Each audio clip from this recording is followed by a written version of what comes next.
Pasal patah? Boleh. Tengok. Pasal patah.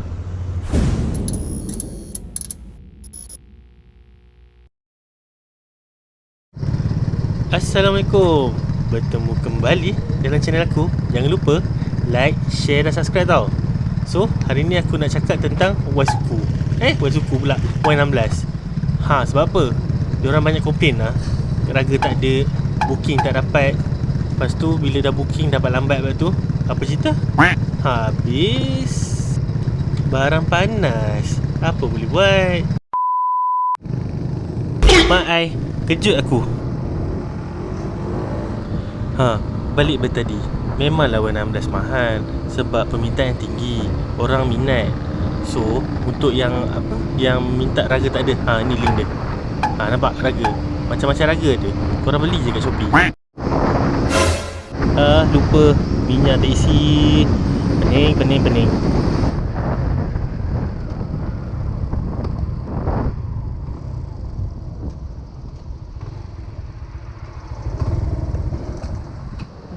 Settle.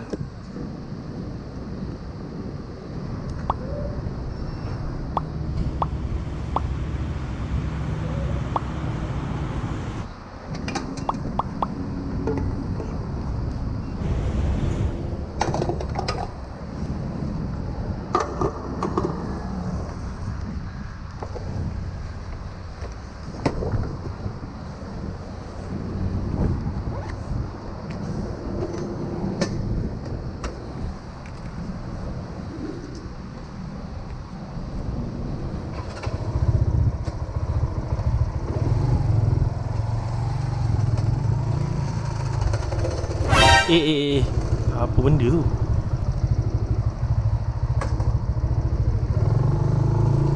Bunyi macam rantai jatuh je. Ni kena check ni. Jangan jauh.